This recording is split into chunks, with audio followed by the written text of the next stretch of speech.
할렐루야. 오늘은 교회를 교회되게라는 제목을 갖고 말씀을 나눌 때에 성령님께서 크신 은혜를 부어 주실 줄로 믿습니다. 우리가 종종 전도할 때에 간혹 한참 교회를 잘 다니다가 사람들에게 상처받아서 교회를 나가지 않는다고 말하는 사람들을 종종 경험하게 됩니다. 이유인즉슨 교회에 갔는데 목사와 장로가 싸우기만 하고 또 장로가 돈을 떼어먹고 예수 잘 믿는 집사라고 믿어왔는데 그 집사가 사기치고 그래서 자기는 절대로 교회는 안 나가기로 마음 먹었다는 것입니다. 혹시 여러분 이런 이야기를 들어본 적이 있으십니까? 이런 이야기를 들으면 여러분들은 어떤 생각이 드십니까? 아니, 더 구체적으로 묻고 싶어요. 여러분이 생각하는 교회의 모습은 어떠하십니까? 우리는 종종 좋은 교회다 하면 착한 일 많이 하고 구제도 많이 하고 사회 봉사도 많이 하는 주로 이런 교회가 가뭄에 콩나듯이 이 매스컴에 등장을 종종 하는 것을 보게 되어집니다. 가난한 사람들을 잘 돌봐주는 교회, 그리고 건물 없이 건물에 들어갈 비용으로 선교도 많이 하는 교회, 사회봉사도 많이 하는 교회 등등의 우리가 추구하고자 하는 교회관을 갖고 있을 것입니다. 그런데 과연 그런 교회가 정말로 예수님이 기뻐하는 교회일까? 한번 질문할 필요가 있습니다. 아니, 우리가 좋아하는 교회 모습은 아닐까 하는 것입니다. 과연 기독교가 추구하는 최종 목적이 이렇게 착한 사람 만들어내고 칭찬받을 만한 많은 선한 일을 하는 데 있는가? 오늘 우리가 본문을 보면서 정말 예수님이 기뻐하는 교회의 모습이 어떤 모습인가 그 답을 한번 찾아볼 수 있도록 하겠습니다. 오늘 본문에 보면 세상 사람들이 생각하는 교회, 그리고 교인의 모습을 다 갖추고 있는 한 부자 청년이 등장을 합니다. 이 청년은 젊고 착하고 영적인 갈급함도 있었고 게다가 돈도 많았습니다. 부자 청년이었습니다. 그런데 이 청년이 예수님께 나와서 내가 어떻게 하면 영생을 얻을 수 있습니까? 라고 질문을 하게 되는데 정확히 마태복음 19장 16절에 보면 이렇게 질문을 한 거예요. 같이 한번 읽어볼까요? 시작. 어떤 사람이 주께 와서 이르되 선생님이여 내가 무슨 선한 일을 하여야 영생을 얻으리까? 그러니까 이 청년은 영생을 얻는 방법으로 선한 일, 즉 행위의 그 여부에 이 영생에 받고 또 못 받음이 있다는 것을 생각한 것입니다. 이 질문에 예수님께서 이렇게 해야 영생을 얻는다 직접적이고 구체적인 답을 하시기 전에 굳이 하나를 짚고 넘어가십니다. 18절이에요. 시작. 예수께서 이르시되 네가 어찌하여 나를 선하다 일컫느냐? 하나님 한 분 외에는 선한 이가 없느니라. 왜 굳이 하지 않아도 될 이 말씀을 예수님께서 굳이 하고 지금 넘어가실까요? 지금 이 청년이 17절에 예수님을 이렇게 불렀기 때문에 그렇습니다. 시작. 예수께서 길에 나가실새 한 사람이 달려와서 꿇어 앉아 묻자오되 선한 선생님이여, 선한 선생님이여. 여러분, 원래 사람이 쓰는 단어들을 보면 그 사람의 가치관을 볼 수 있습니다. 그래서 어떤 단어를 사용하는가를 보면 그 사람이 어떤 사람인가를 알 수 있는 것이죠. 그러니까 이 청년은 지금 무의식 속에서 이 청년이 갖고 있는 가치관에는 뭔가 착하고 그리고 선하면 다 된다는 생각을 가지고 있었기 때문에 예수님을 부를 때에 선한 선생님이여 라고 그렇게 부른 것입니다. 그러니까 이 청년이 생각했던 교회의 모습은 마치 도덕적으로 교회가 재무장시켜가지고 착한 사람 만드는 그냥 그런 공장 정도로 교회를 예수님을 생각하고 있었던 것입니다. 바로 이러한 생각을 가지고 있었던 이 부자 청년. 근데 예수님은 이전에도 당신의 귀한 사역이 여기에 국한되어 있지 않음을 이렇게 말씀하셨거든요. 시작. 예수께서 들으시고 그들에게 이르시되 건강한 자에게는 의사가 쓸데없고 병든 자에게라야 쓸데있느니라. 나는 의인을 부르러 온 것이 아니요 죄인을 부르러 왔노라 하시니라. 여러분, 예수님은 분명히 말씀하셨어요. 교회가, 그리고 예수님이 오신 이유가 의인을, 건강한 사람을 부르러 온 것이 아니라 죽어 마땅한 그런 죄인들, 병에 걸려가지고 이제 오늘 내일 하는 그러한 죽을 수밖에 없었던 그런 사람들을 살리시려고 예수님께서 분명히 그 죄인들을 위해 오셨다는 것을 반듯하게 말씀을 하고 계십니다. 그러니까 여러분, 교회는 죄인들이 모이는 곳입니다. 혹자들은 교회하면 천사들이 모이는 곳이다. 교회하면 천국을 생각하는데 천만의 말씀을요. 교회는 죄인들이 모이는 곳이고 환자들이 모이는 곳입니다. 근데 여러분, 교회의 신비로움은 여기에 있습니다. 교회는 죄인들이 모여서 의인이 되는 곳입니다. 할렐루야. 여러분, 교회는 환자들이 들어와서 병을 치료받고 완벽한, 그래서 건강한 사람이 되는 것이 교회임을 믿으시길 바랍니다.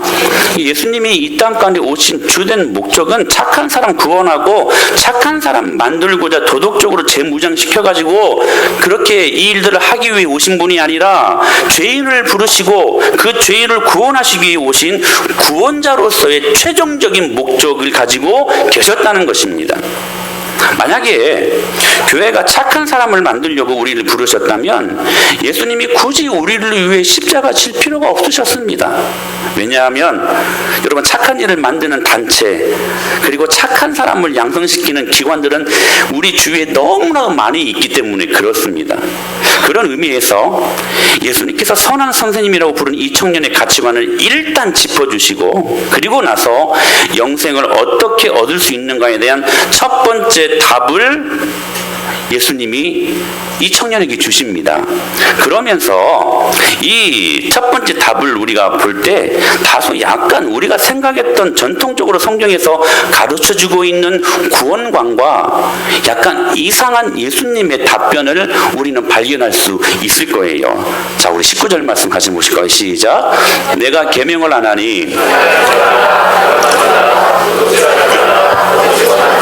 속여 빼앗지 말라. 내 부모를 공경하라 하였느니라. 여러분, 지금 예수님께서 답으로 제시하신 이 말씀이 구약의 뭐예요, 여러분? 이게? 성경을 좀 읽는 분들은 다 아시죠? 10계명 중에 여러분 5계명부터 마지막 계명까지를 지금 기록하고 있는 말씀이에요. 그러니까 구약 율법의 요약인 이 10계명을 지키면 구원받는다는 거예요. 여러분, 약간 우리가 지금까지 배운 것과 다르지 않습니까? 여러분, 구원은 어떻게 우리가 받습니까? 믿음으로. 할렐루야. 믿음으로. 아멘. 믿음으로 우리는 구원을 받습니다. 예수님 믿으면. 그런데 그렇게 늘 가르치셨던 예수님이 지금 뭐라고 말씀하시는 거예요? 믿음이 아니고 10계명을 지켜야 구원받는다는 거예요. 약간 이상한 답변이 아닙니까? 지금 예수님이 굉장히 완고거법을 사용하시는 거예요. 그런데 이 약간 이상한 예수님의 말씀 앞에 이 부자 청년이 모범 답안을 말합니다. 20절이에요. 시작. 그가 여짜오되 선생님이여, 이것은 내가 어려서부터 다 지켰나이다. 너 10계명 지켰냐? 그거 지키면 구원받을 수 있어 하니까 이 부자 청년이 뭐라고 대답을 하는 거예요? 내가 어려서부터 이 모든 것들을 다 지켰습니다. 정말 다 지켰을까요, 여러분? 여러분, 율법은요, 그래서 이걸 지키는 것은 우리가 그냥 두리뭉실 그냥 어떤 지킨다는 의미가 아니라 이것을 지키는 하나님의 요구는 하나님의 수준과 같아야 합니다. 그래서 여러분, 레위기 11장 44절에 이렇게 말씀하셨어요. 시작. 나는 여호와 너희의 하나님이라. 내가 거룩하니 너희도 몸을 구별하여 거룩하게 하고 땅에 기는 길 짐승으로 말미암아 스스로 더럽히지 말라. 즉 하나님이 요구하시는 거룩은 하나님 수준의 거룩입니다. 그래야 무엇을 얻어요? 영생을 얻습니다. 대충 두루뭉실한 게 아니에요. 그래서 여러분 야고보서 2장 10절에서는 이렇게 말씀하셨지요. 시작. 누구든지 온 율법을 지키다가 그 하나를 범하면, 자 여러분 보세요. 하나님의 거룩의 수준을 요구하시는데 구약의 율법이 총 몇 가지예요? 613가지입니다. 여러분 이 정도는 알고 있어야 좀 성경을 좀 안다 말할 수 있습니다. 몇 가지요? 613가지. 그런데 613가지를 다 지켜야 구원받는다는 거예요. 612가지를 지켰는데 마지막 613번째를 못 지켰어요. 그러면 612가지를 다 못 지킨 게 된다는 거예요. 이게 율법입니다. 이게 율법이에요. 하나를 어기면 다 어기는 거예요. 그런데 성경은 여러분 우리를 어떻게 직시하고 있습니까? 시작. 기록된 바 의인은 없나니. 무슨 말씀이에요? 이 율법을 지킬 수 있는 사람이 있다 없다? 없다는 거예요. 왜냐하면 시작. 모든 사람이 죄를 범하였음에 하나님의 영광에 이르지 못하였기 때문이다. 우리가 모두 죄인이기 때문에 613가지 이 율법 조항을 다 지킬 수 있는 사람은 아무도 없다는 거예요. 그러므로 여러분 예수님이 이 영생을 물어오는 청년에게 율법, 이 십계명을 지키라고 말씀하신 다소 이상하고 엉뚱한 답을 주신 이유는 바로 이거예요. 너 그 율법 다 지킬 수 없어. 너 그 율법 다 지킬 수 없는 죄인이니까 오직 하나님의 은혜와 긍휼하심이 아니면 나는 안 됩니다. 오직 예수님만 나의 구원이시요 나의 생명이시요 오직 예수님만이 나의 진리이시요 그분만이 나의 길이 되십니다.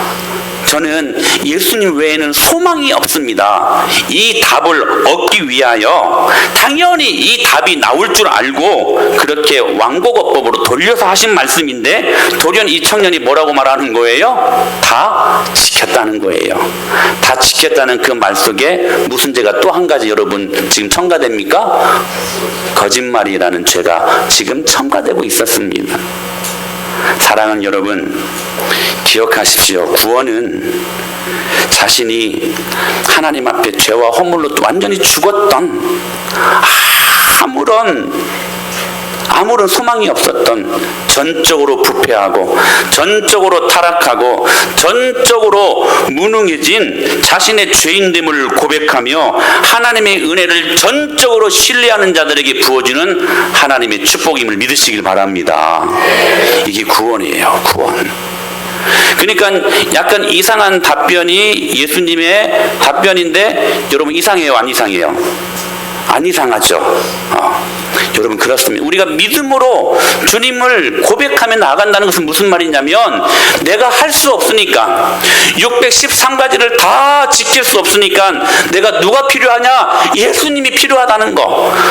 그러므로 그분을 내가 믿을 때에 받는 구원의 축복이라는 이 답을 얻기 위해서 이 청년에게 말씀하신 것이기 때문에 그 답변은 결국 전혀 이상한 답변이 아니었던 것입니다. 그러자 예수님께서 또 다른 우리가 생각할 때 이상하다고 생각하는 두 번째 답을 주십니다. 21절이에요. 같이 읽어볼까요? 시작. 예수께서 그를 보시고 사랑하사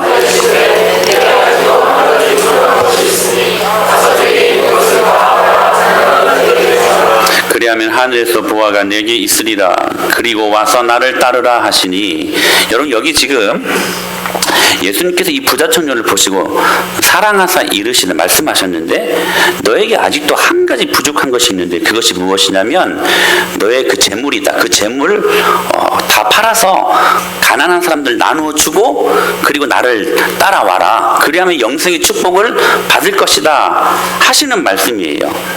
여기 한 가지 부족하다라는 말이 다른 건 다 괜찮은데 딱 한 가지 이거 부족하다 이 말이 아니라 너에게 부족한 전부가 바로 이거다.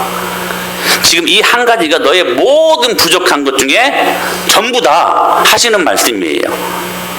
그러시면서 하시는 말씀이 내게 있는 것을 다 팔아가지고 가난한 사람들에게 나누어주고 나를 따라와라. 그러면 영생을 얻게 될 것이다.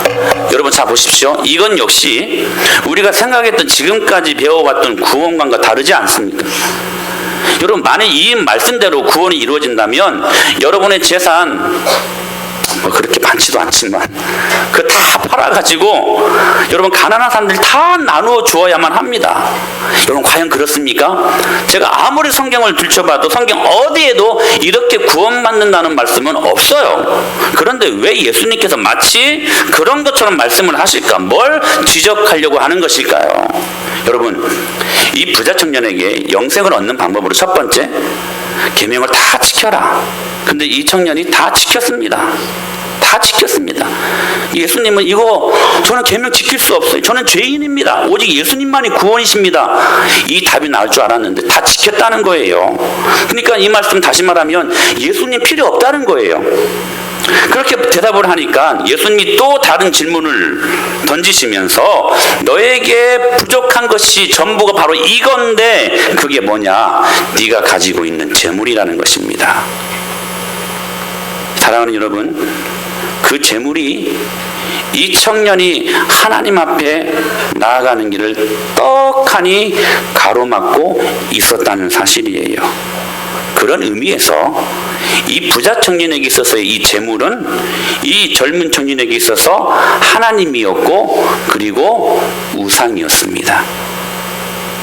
사랑하는 여러분, 여러분에게 묻고 싶어요. 여러분에게 이 하나님 앞에 나아가는 길을 가로막고 있는 우상은 무엇이냐 하는 겁니다. 이 부자 청년에게 있어서는 재물이었습니다.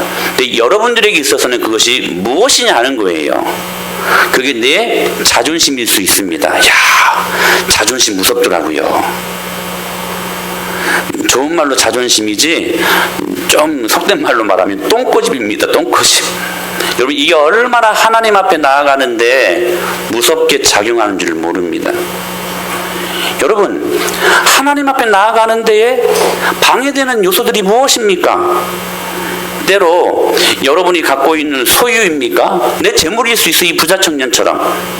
때로 하나님 앞에 나아가는 데에 정말 장애물처럼 그렇게 우리들의 마음을 사로잡고 있는 어떤 관계의 문제, 하나님보다 더 사랑하고 하나님보다 더 신뢰했던 그 무엇, 또 다른 하나님이 여러분 안에 있지 않는가 하는 것입니다. 적어도 이 부자 청년에게 있어서 이 재물은 그에게 또 다른 하나님이었고 또 다른 우상이었다는 사실입니다. 그가 사는 이유가 바로 이 재물 때문이었어요. 여러분의 사는 이유가 어디에 있습니까?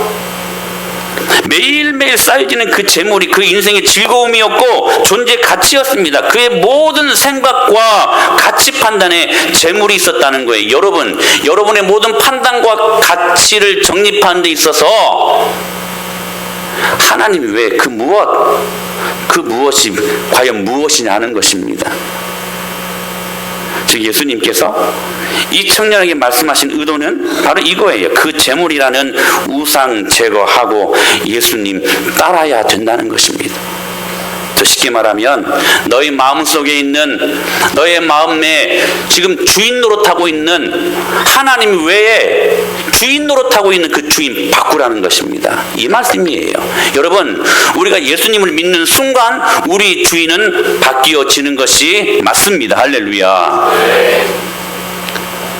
우리가 예수님을 믿는 순간 지금까지 신뢰했고 지금까지 사랑했던 것이 내 주인이 아니라 예수님이 여러분의 삶의 주인이 되어야 한다는 사실이에요.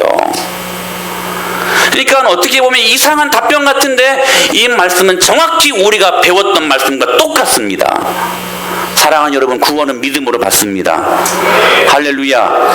그 믿음이라는 것은 내 삶의 주인을 바꾸는 믿음의 결단이라는 사실이에요. 그래서 여러분, 마태복음 6장 24절에 이 유명한 말을 남기셨어요. 시작. 한 사람이 두 주인을 섬기지 못할 것이니 혹 이를 미워하고 저를 사랑하거나 혹 이를 중히 여기고 저를 경히 여김이라. 너희가 하나님과 재물을 겸하여 섬기지 못하느니라. 할렐루야. 재물이 있습니다. 이 부자 청년에게 있어서는 재물이 우상이었어요. 하나님이 있습니다. 여러분, 중간지대는 없습니다. 우리는 둘 중에 하나를 선택하며 살게 되어 있다는 사실이에요. 제가 말씀드렸었죠. 여러분, 선택한다는 의미는 뭡니까? 또 다른 하나를 내가 포기한다는 의미를 담고 있습니다. 그러므로 여러분, 내가 하나님을 선택한다는 것은 여러분, 재물을 내가 하나님보다 더 신뢰하고 사랑했던 그 무엇을 포기한다는 의미를 담고 있는 거예요. 내가 여러분, 재물을 선택했다는 것은 무엇을 포기했다는 겁니까? 하나님을 포기했다는 사실이에요. 기억하십시오. 우리는 두 가지를 같이 섬길 수는 없습니다. 우리 사랑하는 우리 주영이 잠깐 나와봐봐. 빨리 나와봐요. 우리 지금 오늘 예쁘게 원피스 입고 왔네. 그냥 올라와봐요. 자, 보세요. 전에도 한번 말씀드렸었어요. 우리 키가 좀 작다. 자, 우리 주영이 얼굴 보이시나요? 제가 좀 낮춰야 되나? 너무 얼굴 크기가 많이 비교가 되나? 자, 보세요. 여러분, 저랑 우리 주영이랑 같이 한번 보세요. 같이 보이십니까?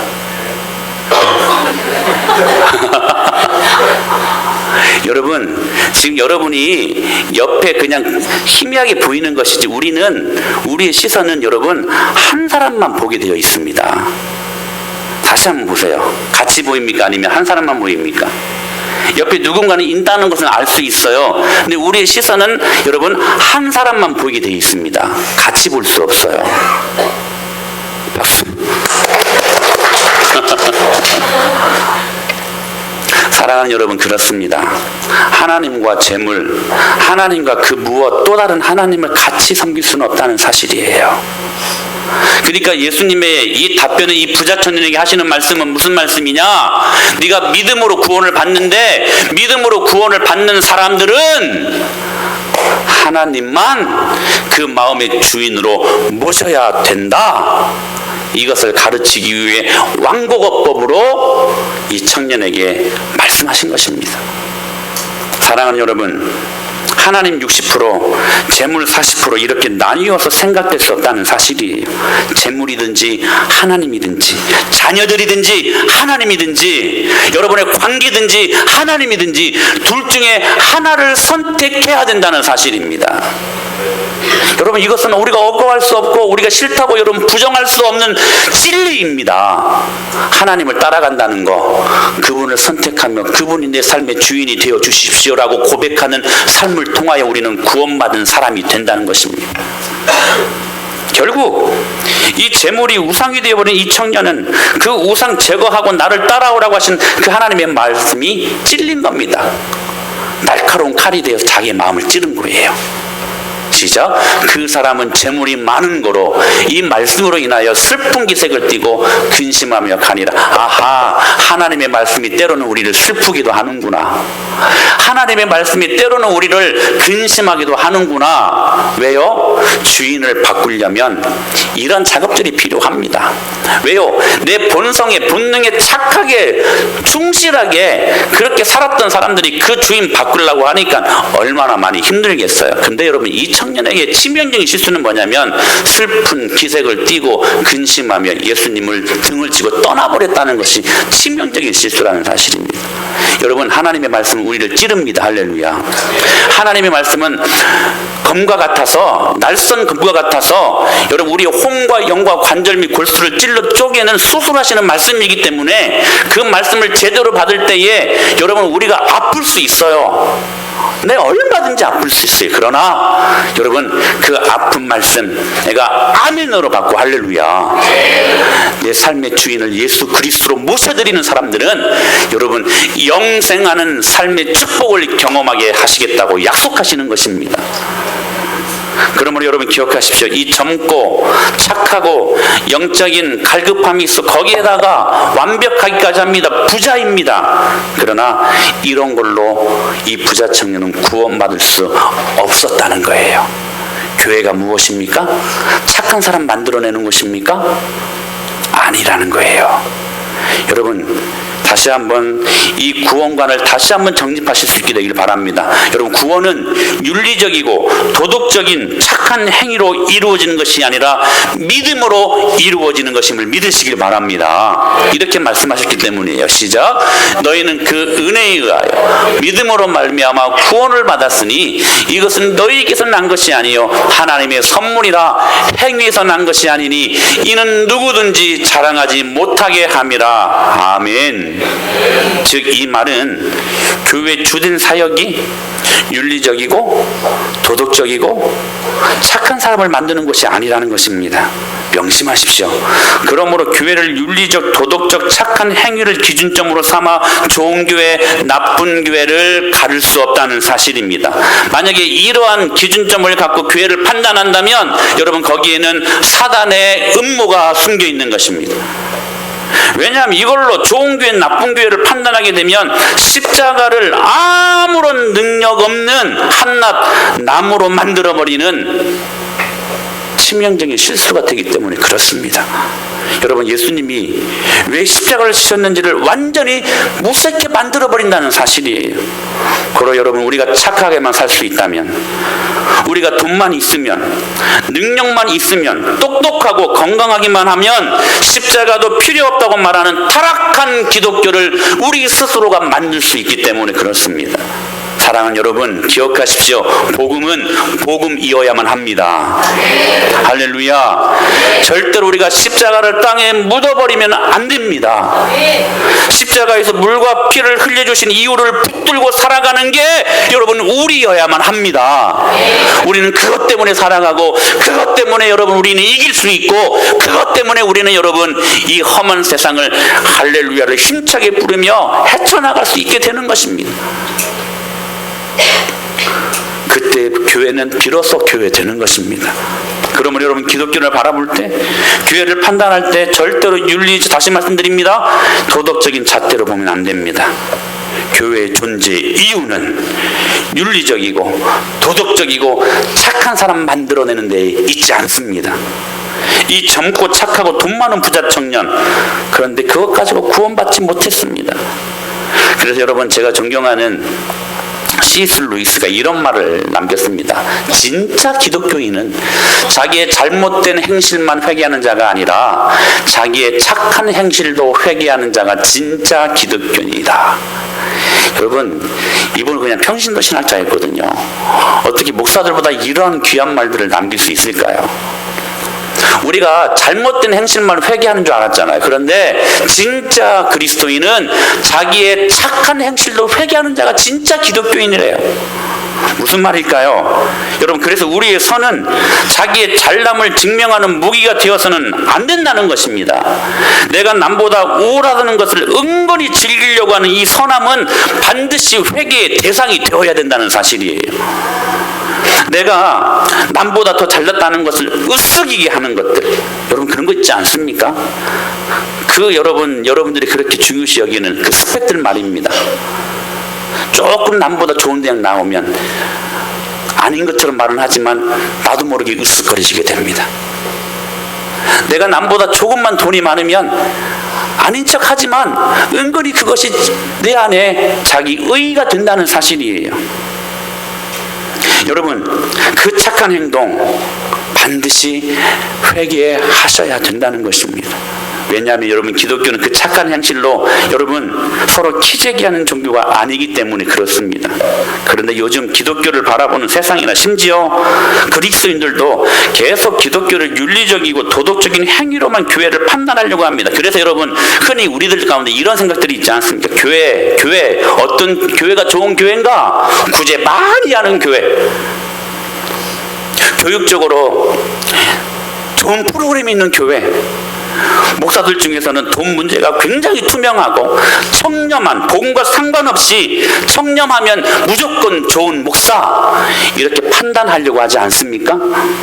그래서 여러분, 잠언 14장 12절에 아주 무섭고도 귀한 말씀을 주셨습니다. 시작. 어떤 길은 사람이 보기에 바르나 필경은 사망의 길이니라. 어떤 길은 사람이 보기에 바르나, 무슨 말이에요? 착한 일, 구제하고 가난한 사람들 돕고 그리고 모든 좋은 일, 윤리적이고 그리고 상식적인 도덕적인 일을 하는 그 모든 일들이, 그런데 그 필경은 무엇이다? 사망의 길이라는 것입니다.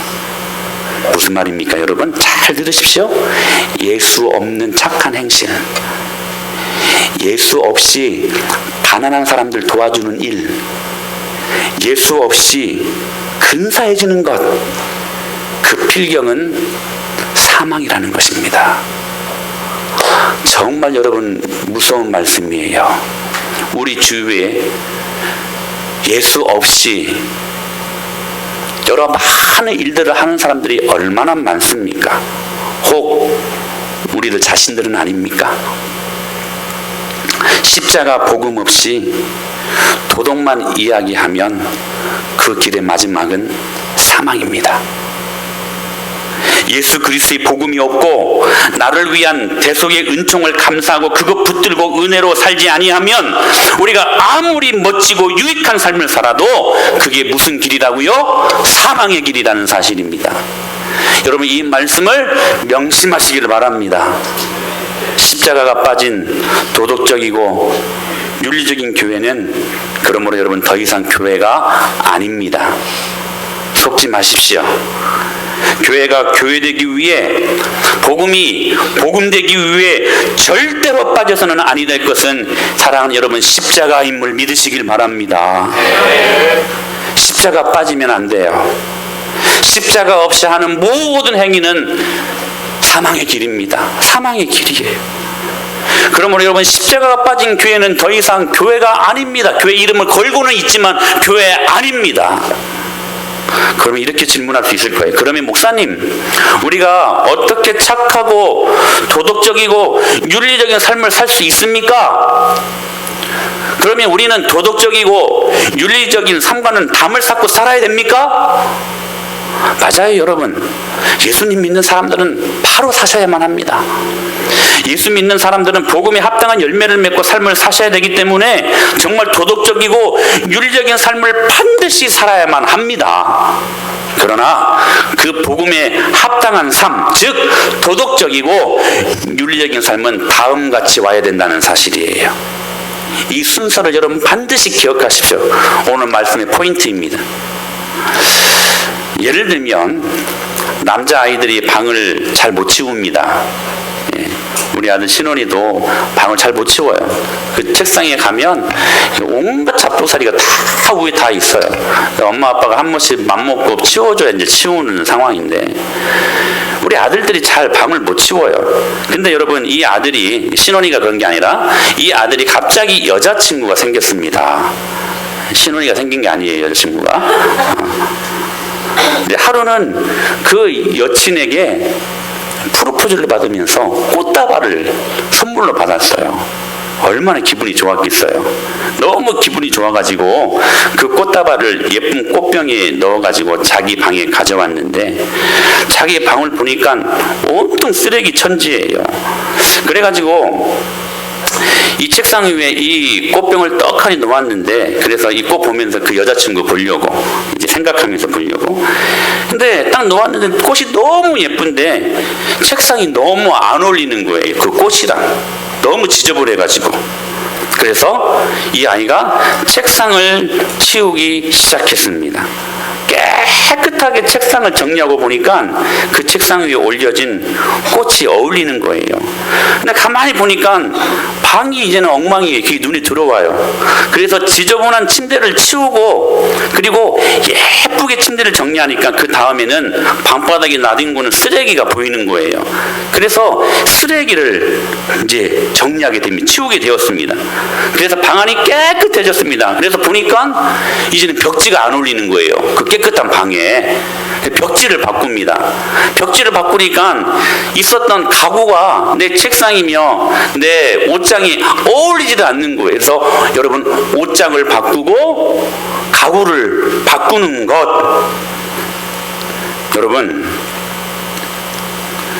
꽃다발을 받은 게 구원입니다. 구원이에요. 그게 은혜의 선물, 영생입니다. 그걸 받았더니 내 지저분한 영혼의 책상에 어울리지도 않는 거예요. 그래서 내 영혼의 책상을 치우고 정리하고 침대를 깨끗이 치우고 벽지를 바꾸고 바닥을 깨끗이 청소하고 내 영혼의 가구까지 바꾸고 싶은 내 삶이 구원받은 꽃다발 하나 때문에 변하기 시작한 것입니다. 이 순서가 바뀌어서는 안 된다는 사실이에요. 즉 꽃다발, 구원을 받은 자는 이런 은혜가 있어야 된다는 거. 이게 여러분 바로 복음의 능력이고 이게 복음에 합당한 생활로 변화된 착한 행실이어야만 한다는 것입니다. 우리가 하기 때문에 되는 것이 아니라 되었기 때문에 하게 되어 있다는 거예요. 같이 말씀 읽어볼까요? 시작. 우리는 그가 만드신 바라 그리스도 예수 안에서 선한 일을 위하여 지으심을 받은 자니 이 일은 하나님이 전에 예비하사 우리로 그 가운데서 행하게 하려 하십니다. 제가 질문할게요. 여러분 많이 질문한 거예요. 여러분 소가 음매하기 때문에 소입니까? 소이기 때문에 음매합니까? 음매하기 때문에? 소이기 때문에 음매하는 것입니다. 여러분 우리가 그의 만드신 바가 되었고 예수 안에서 우리가 하나님의 자녀가 되었기 때문에 여러분 그 가운데서 우리는 행하게 되어 있다는 사실이에요. 됨과 함의 원칙입니다. 여러분 되었기 때문에 하는 것입니다. 할렐루야. 여러분 doing, 행함이 being, 본질을 만들어내는 게 아니라는 거예요. 그러므로 여러분 기억하십시오. 오늘 살아계신 예수님을 우리가 만났다면서도 우리의 삶에 아무런 변화가 일어나지 않는다? 이것은 있을 수 없는 일이라는 것입니다. 다시 한번 여러분 기억하십시오. 예수님을 우리가 만났다고 하면서 살아계신 하나님이신 여러분 믿습니까? 여러분 하나님은 살아계십니다. 그분은 살아계십니다. 그 살아계신 예수님을 하나님을 만났음에도 불구하고 우리의 삶 속에서 아무런 변화가 일어나지 않는다? 이건 있을 수 없는 일이라는 거예요. 하물며 여러분 무당들도요 갑자기 신들림이 임하면 변하기 시작합니다. 제가 전에 말씀드렸잖아요. 저 어렸을 때 저희 집에서 교회를 거칠 이렇게 이제 과정을 이제 거치게 되면 항상 무당집들이 있었어요. 무당집들이. 근데 한 번인가는 그 무당집에 어떤 저는 그냥 동네 아줌마인 줄 알았는데 이분이 무당이었더라고요. 근데 그냥 평상시에는 그냥 똑같은 그냥 아줌마예요. 근데 한번 이제 구슬을 하고 이제 무당 이제 작두를 타게 되는데 야 이분이 갑자기 신들림이 당하니까요 눈빛이 달라지고 눈이 이렇게 까져요. 네. 그리고 이 사람이 경기를 이렇게 사람이 변하더라고요. 그러면서 작두를 타는데요 피가 안 나요. 피가 안 나. 시퍼런 칼라가 같은 곳에 서 있는데도 하물며 악한 잡다한 귀신이 임하는데도 사람이 변하는데 여러분 예수님의 영이신 성령님이 우리 안에 들어오시는데 여러분 우리가 변화가 일어나지 않는다? 인격적인 변화가 일어나지 않는다? 이건 있을 수 없는 일이라는 것입니다. 여러분 기억하십시오.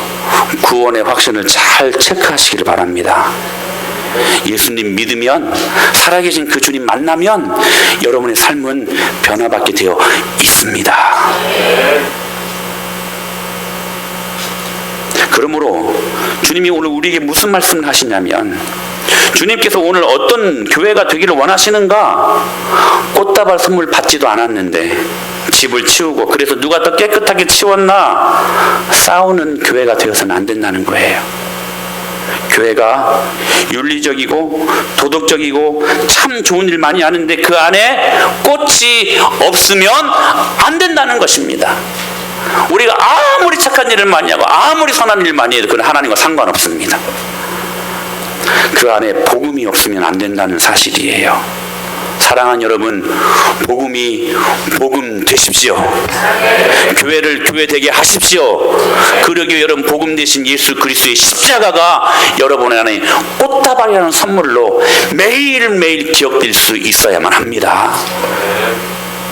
그때 진짜 교회는 그때 진짜 복음의 능력은 그 구원의 은혜에 감격해서 그 복음에 합당한 삶으로 내 인격을 고치고 그러면서 우리의 삶을 고쳐 나가는 것이지, 꽃다발 없는데 누가 집 잘 치웠는가, 누가 벽지 잘 바꾸었는가, 누가 가구 예쁘게 잘 바꾸었는가, 애따 하고 선물 꽃다발 주는 게 아니라, 여러분 기억하십시오. 이미 지저분한 죄인들에게 꽃다발이라는 선물을 주셨을 때 그 선물, 그 구원의 선물 때문에 너무 감격해서 꽃다발이 어울리는 삶으로 하나씩 고쳐가는 인격의 변화, 이것이 우리의 삶의 변화로 일어나야 한다는 것입니다. 사랑하는 여러분, 그러면서 저는 우리 은혜마을교회를 한번 생각해 봤어요. 우리 은혜마을교회가 정말 주님이 기뻐하시는 교회인가? 작지만 참 저희 교회는, 저는 강력한 교회라고 자부를 합니다. 믿음으로 하면 다 할 수 있다는 걸 우리 여러분 알지 않습니까? 할렐루야. 우리 주일학교를 보십시오. 참 괜찮은 주일학교입니다. 아멘. 네, 우리 학부모들만 아멘. 사실 여러분, 우리 교회라고 드리는 말씀이 아니라 진짜 이런 교회 없어요. 하나님의 말씀을 여러분 1시간 이상씩 듣는다는 거. 우리 주일학교 예배 시간에 설교를 하는데 1시간 이상씩으로 설교를 하는데도 주의 하나 흐트러짐 없이 그 말씀을 받습니다. 그리고 이 아이들이요, 일주일을 살면서 하루에 4장씩 말씀을 꼬박꼬박 읽습니다. 그건 쉬운 일이 아닙니다. 훈련되어지지 아니하면 일어날 수 없는 일입니다. 이건 우리가 갖고 있는 정말 귀한 일이에요. 정말 보배와 같은 그런 일입니다. 우리 교회가 작지만 필요하다 하면 구제도 그냥 하잖아요. 우리의 상황과 환경 상관하지 않고 할 때 하나님 부어주셨잖아요. 이거 믿습니까? 우리가 핫해도 섬길 수 있었습니까? 우리 형편에? 아니요, 못 섬겼어요. 근데 하나님께 여러분들이 마음을 열어주셔서 섬기도록 하시잖아요. 여러분, 우리 교회 형편에, 이 작은 교회 형편에 여러분 선교사님들 7번 우리가 협력한다는 것은, 그리고 우리 10명의 차기 아프리카에 있는 친구들을 돕는다는 것은 여러분 이 쉬운 일이 아닙니다. 근데 하나님이 하게 하시거든요. 하게 하십니다. 저는 무엇보다도 우리 10분의 총직한 우리 순자님들이 계신다는 게 얼마나 감사한지 몰라요. 참 여러 가지로 제가 요즘에 우리 동기 목사님들을 만나고 이렇게 외부인들을 만나면 우리 교회를 자랑하는데 저는 혹시 솔직히 바쁩니다. 굉장히 많이 자랑을 해요. 근데 이렇게 고민을 해봅니다. 이런 설교를 준비하면서 과연 이것 때문에 주님이 우리 교회를 기뻐하실까? 아닌 것 같아요, 여러분. 아닌 것 같아요. 꽃다발 없이 때로 책상 치우고, 꽃다발 없이 때로 침대 정리하고 벽지 바꾼다고 해서 좋은 교회인가? 주님은 아니래요. 주님은 아니래요. 복음이 복음되는 교회, 십자가를 늘 가슴에 품고 교회되어 사는 교회, 날마다 그 구원의 감격으로 눈물 지으며 예배할 수 있는 교회. 그래서 그 은혜에 감격해 내가 무엇으로 주님을 기쁘게 할까? 여러분, 은혜 받은 사람들은 못할 일이 없습니다. 주님께 드리고 싶어서 여러분 안 달란 사람들입니다. 여러분 은혜 한번 받아보십시오.